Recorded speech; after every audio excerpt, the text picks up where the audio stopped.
Looks more like it. Headley's done the job. And some might say about time too. Walsh not impressed, but that's how you get tail-enders out.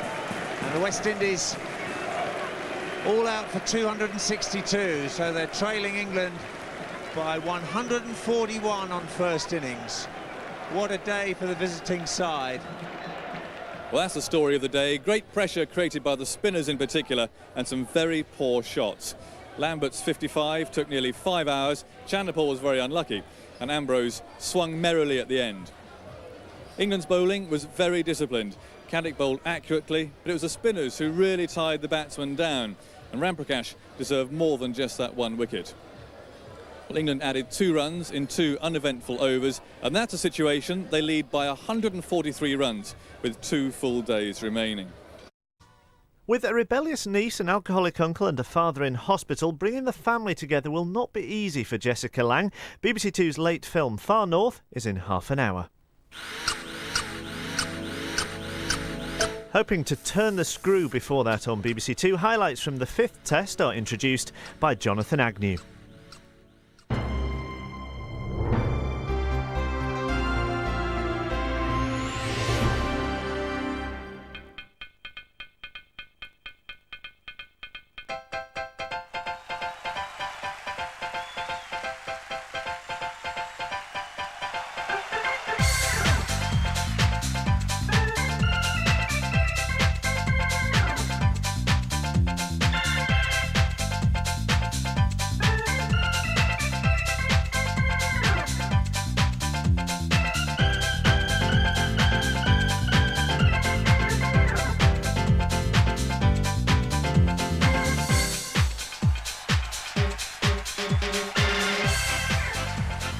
This is Settlers Beach, so called because in 1627 the first English settlers landed here aboard the Olive Blossom. There's a monument in the town to commemorate the arrival of Captain Henry Powell and his party of 80 to establish the first European township called Jamestown, although that name has now been changed to Hull Town. In the island's capital, Bridgetown, there's also a monument commemorating the arrival of another great sailor, Horatio Nelson, who visited the island just months before leading the British Navy in the Battle of Trafalgar, where of course he died aboard the ship Victory. Just down the road from that statue, Victory is very much on the minds of the English and West Indian cricketers as they do battle in the 5th instalment of a tight and exciting series. But if the West Indies were in the mood for a party at the expected run feast for their batsmen, so too were the England bowlers. Robert Croft may not be playing in this match, but he's entitled to dance after the performance of his fellow spinners Phil Tufnell and Mark Ramprakash as they bowled West Indies out for 262. Hello and welcome back to Bridgetown for what's turning out to be another enthralling test match in this series between England and West Indies. I think most of the pundits forecast that a draw would be the most likely outcome of this game, but after a terrific day in the field yesterday, England now have the chance to level this series once again. And this is how they managed to do it. 9 West Indian wickets fell yesterday for just 178 runs, and after coming out late last night to add a further 2 to their total, England now have a 143-run lead with all 10 wickets remaining. And their plan today must be to score another 200 or so at a good rate to give them enough time to bowl West Indies out. Let's wonder if they now regret having left out Robert Croft, the off-spinner. West Indies, of course, have got Carl Hooper in their side. He took 5 wickets in the first innings and could well cause some more damage here today. Well, we can check out the early morning conditions now and join Michael Holding. Thank you very much, Jonathan. From day one, we have been talking about the amount of grass that has been rolled into this pitch. And day by day, we are seeing a bit more coming through. Here on the 4th day, you can see even more grass again. It's not very green, but it's a little bit longer than we have seen throughout the first 3 days. But still, the fast bowlers haven't been getting too much help. I don't suspect that they'll get even more help from this bit of grass coming through. The spinners have been the one doing the work. And again, as per usual, the follow-throughs, not as rough as we are accustomed to seeing on a lot of other pitches, but there is enough roughage here for the spinners to exploit. And especially when the left-handers are batting. Just outside the off-stump to the left-handers, we know the West Indies have lots of those. If you go a bit further down the pitch, though, you will see something that I'm not quite accustomed to seeing here in Barbados. This is almost in the middle of the pitch. And this area here is gone. This has deteriorated totally. The top is gone, and you're seeing almost like some islands being formed in the middle of the pitch here. It's not really going to be too involved in the game because it's pretty much in the middle of the pitch. Not too many balls are going to hit this area. But it just might be something the batsman might be thinking about. The spinners, though, I still think will be the dominant factors. Thank you, Michael. We'll pick up play in the first over of the day. Courtney Walsh is bowling to Mike Atherton, and no runs have been added to the overnight total.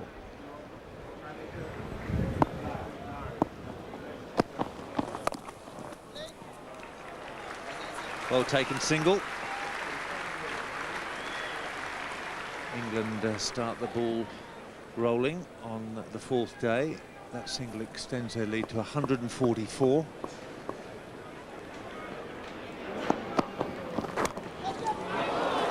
Well, that's gone through the gap to 4. Walsh is not impressed.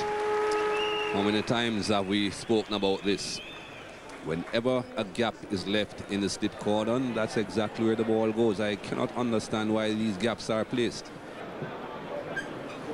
They never learn. There's no third man. Clayton Lambert won't get there. 2 successive boundaries. Both down to third man.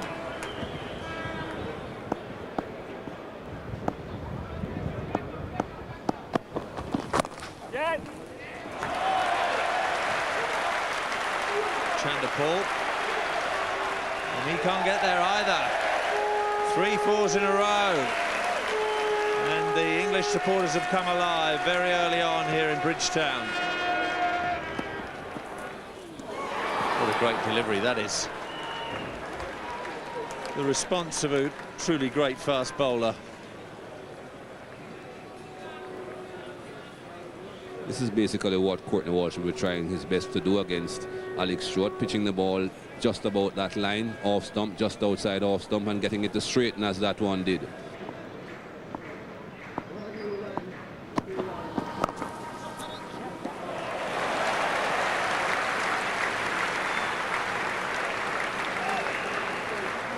Atherton will come back for 3.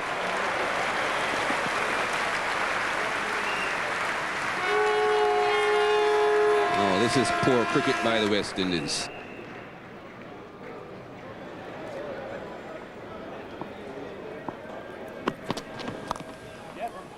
No third man. Outfield is dry, and it's fast, and it's 4.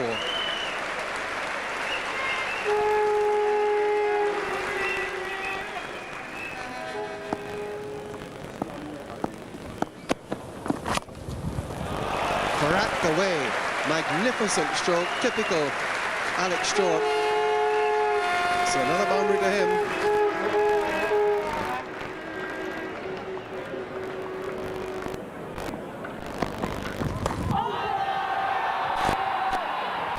That had to be close. That had to be desperately close. Well, a lot of shaking of heads. But I think Mike Atherton's got away with this because it's high. It's above the knee roll. It's on the flap of the pad that's hit him.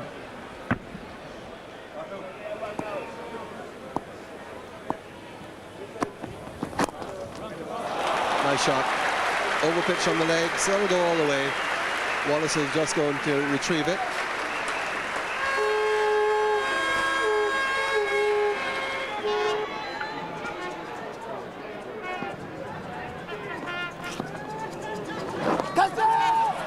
Got away with it. Might have just gone too quickly for the man at leg gully.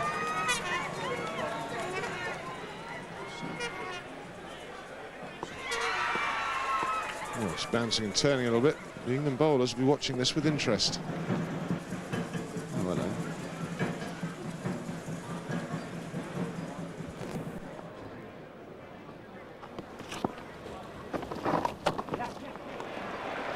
Well, that'll probably run away for 4. It's very quick down now. It's a long way to the south end of the ground, but the grass gets pretty bare.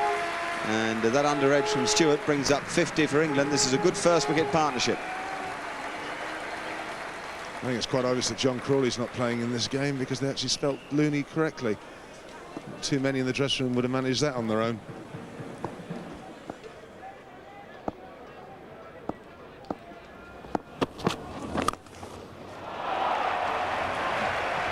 Well, it's a long half volley inside the off stump. And Alex Stewart will be delighted to receive those.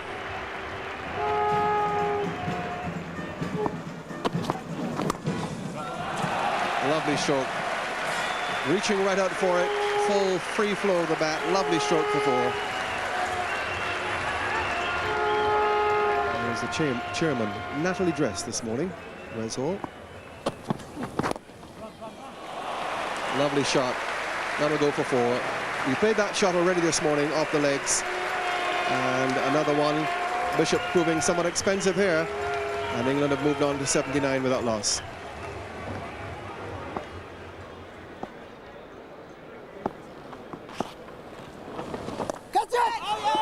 Well taken. On the bounce. Clayton Lambert looked as if he was going to hurl it into the air, but then realized it hadn't got full into his hands. 238 runs ahead with all their second innings wickets left. That's through the gap. Timed beautifully by Michael Atherton. It'll run away and go for 4.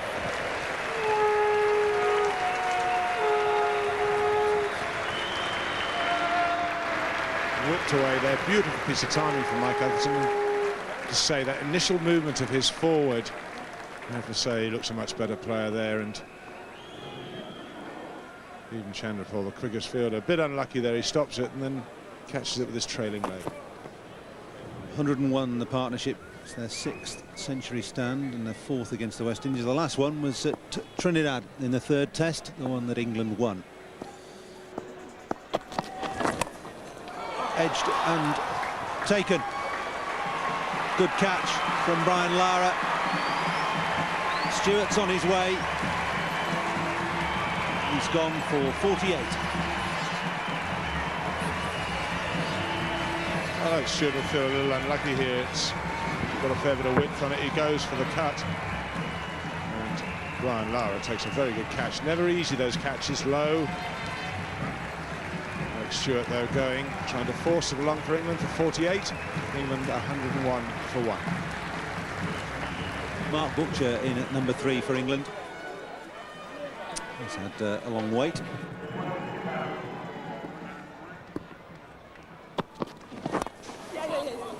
Good way to get off the mark with a straight drive.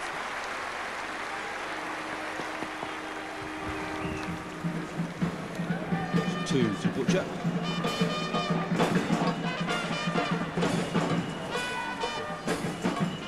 Well, that's sheer optimism.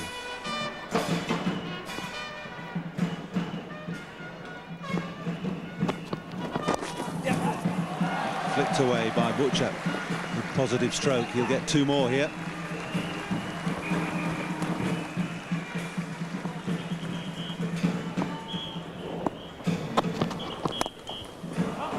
Glorious shot, brilliant fielding and trouble.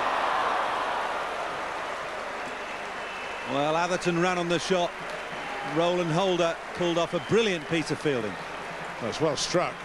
Roland Holder dives full length, and a little bit of hesitation here. And if that throw had hit the stumps on target, Butcher would have been gone. It's a tremendous diving stop. And the way he picks up has the presence of mind. And Mark Butcher wouldn't need the 3rd umpire, well, not for very long, if that had hit.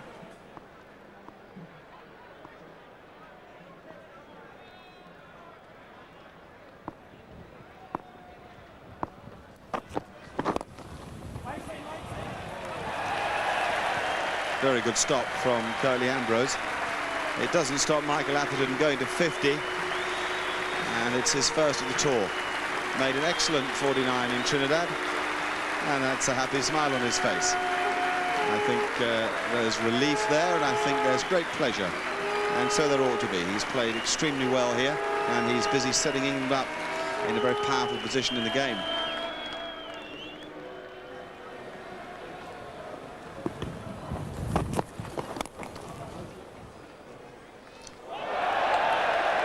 that isn't quite so good from Ambrose.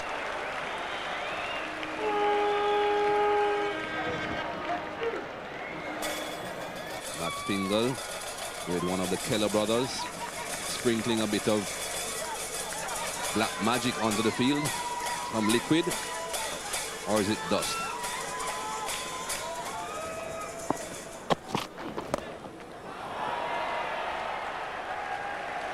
It's a sign that the form is returning to Michael Atherton. Just a comfortable pick-up off a good length from Bishop, but not a very good line.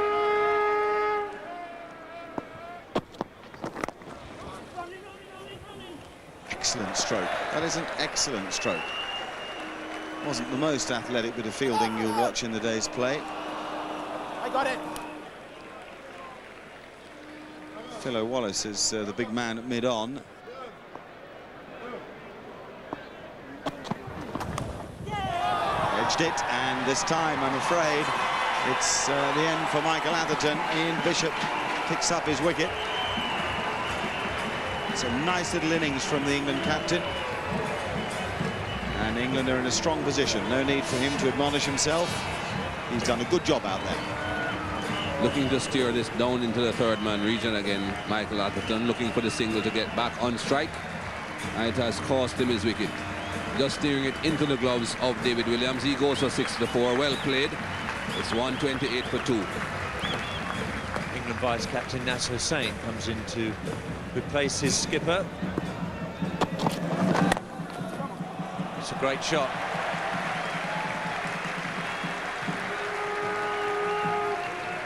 He's got all the makings of a very good player, Mark Butcher. I'm not sure that'll be a satisfactory solution to the game's problems.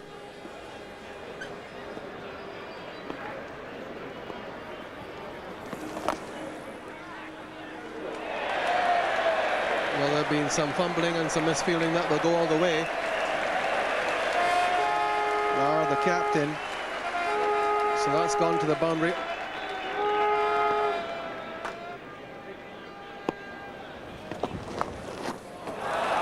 There's the reverse sweep for 4. So things picked up for England with 2 boundaries in the over. Suddenly 2 boundaries in the over and everything looks a different picture. Good improvisation, this.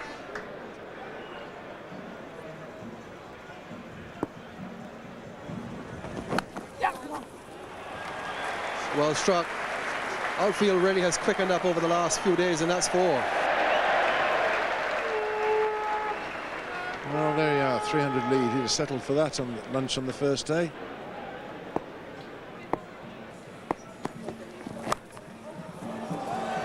Through. 4 again.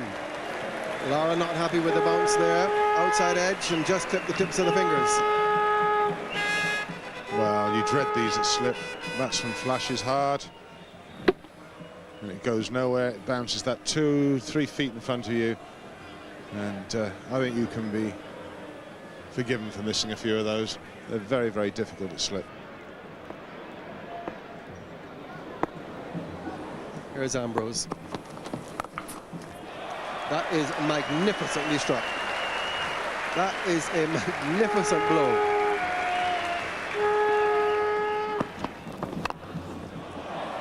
Brilliant. Good catch by Lambert. Firmly shot by Butcher, but Lambert makes a good take in the covers.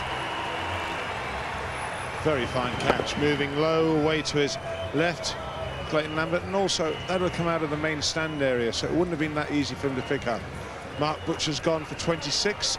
Graham Thorpe is the man who's come out to the middle to replace Mark Butcher, who slammed one to cover just before tea. Carl Hooper will bowl to Nasser Hussain. Come on, Bishop.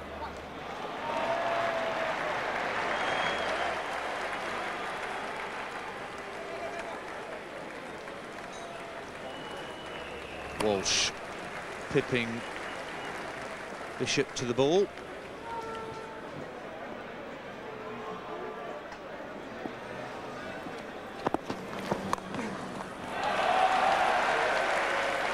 Superb piece of improvisation from Thorpe. Must have a magnificent eye to play like that.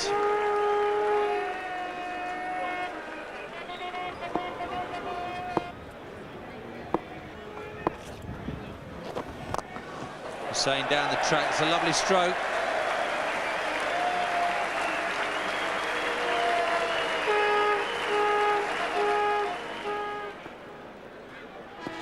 No ball. No ball. And one of the shots of the match from Graham Thorpe.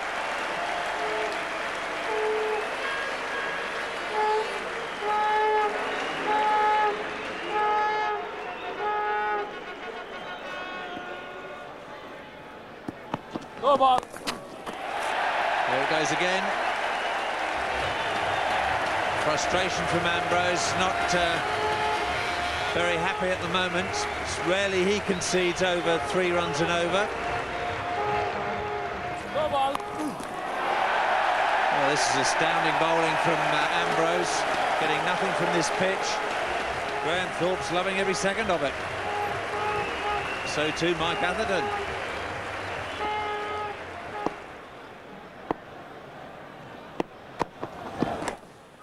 That's past Williams.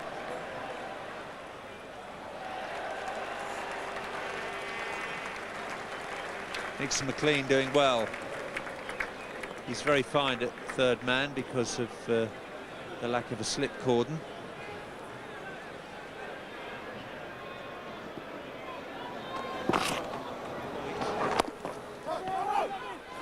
Hussain sent back. Direct hit. And now England will run for the overthrows.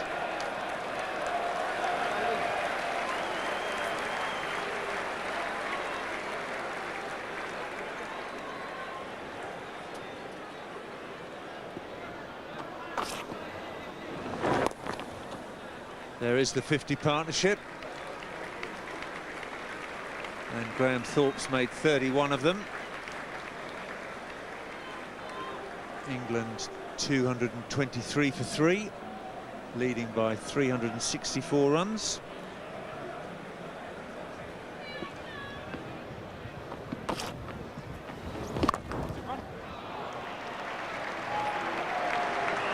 Gone away for 4. Graham Thorpe has played really well in the situation here, exactly what England wanted. Let's see a finer example of a cover drive. There's a man out on the boundary and it's beaten him. 3 more runs were added before Atherton made the declaration, and there's their card. England's batting was very positive. That was Atherton's best innings of the series. He and Stewart put on 101, and then Hussain and Thorpe added 60 in only 40 minutes. There wasn't much the West Indies bowlers could do. Hooper didn't take a wicket, and that's something the West Indian batsmen will take some comfort from.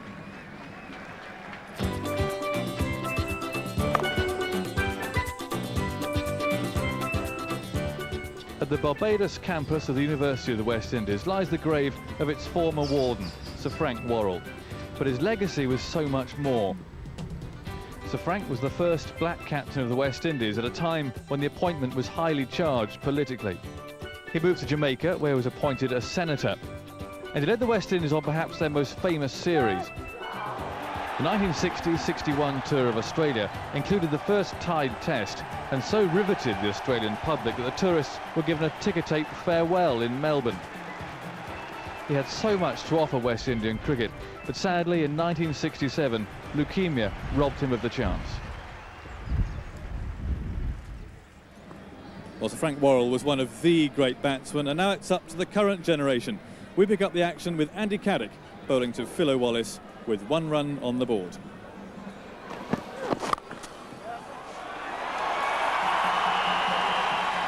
Outfield really has speeded up considerably over the last 3 days.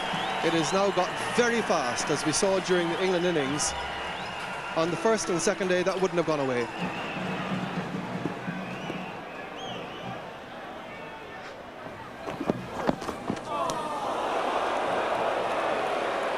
Big outswinger. Wallace will go for it.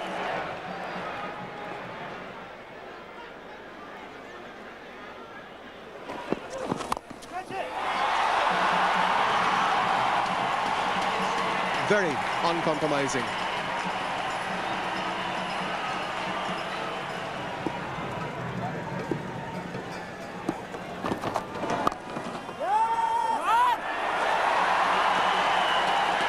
Just a push,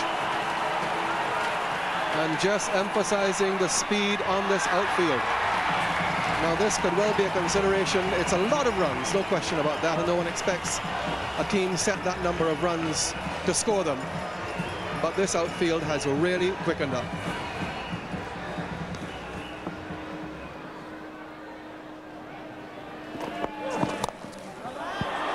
It's high in the air, squirted away over gully, brings 4 more for Wallace.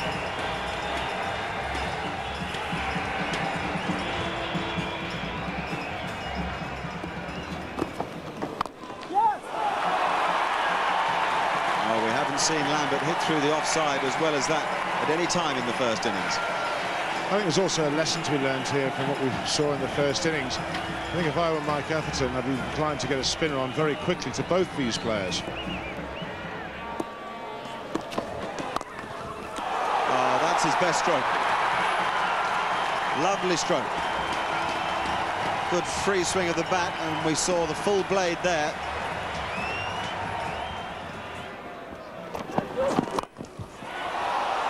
Goes. It's a characteristic stroke. Craig Cozier was telling me yesterday it's one that he's made all his own. Tends to go over the mid-on area. He's a very natural striker of the ball. You could say many things about Philo Wallace's batting style, but I don't think you could call him a purist, but that's what it says on his bat.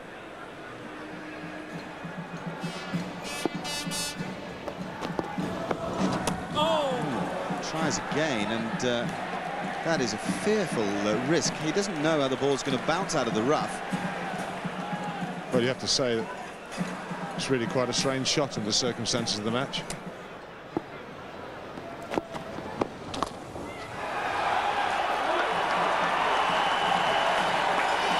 Well, if you practice it long enough, you'll get it right eventually. It's a very good shot.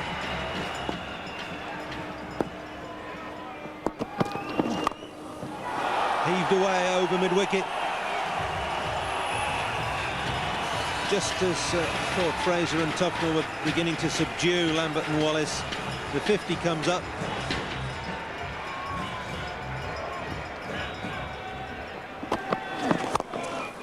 Straight back over Fraser's head. It beats Headley at mid-off, and it's 4 more.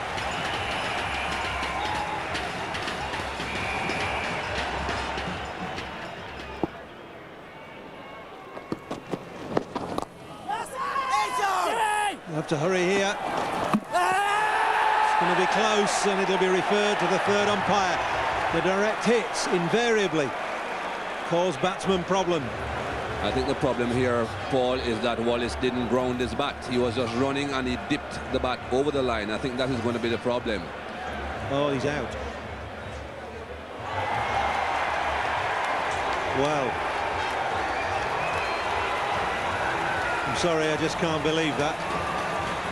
It's just inexplicable how the third umpire has got that wrong.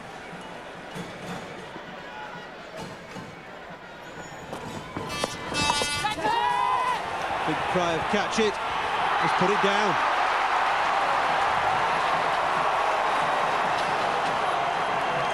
Dean Headley has put down Philo Wallace at deep backward square. Well, everything is going Philo Wallace's way at the moment.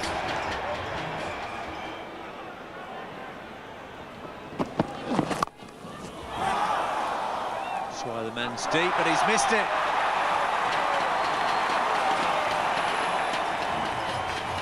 Six more runs were added, and there's the equation for the final day of the match. West Indies need 304 more to win. England need 10 wickets in 90 overs. Well, what more can I say, except there's a terrific atmosphere here, and it's all set up, isn't it? England is certainly in a position from which they can win this match, level the series, and then just one more Test match to play. Follow it tomorrow on Test Match Special at 2 o'clock. Should be some terrific listening. Till then, from all of us here in Barbados, good night.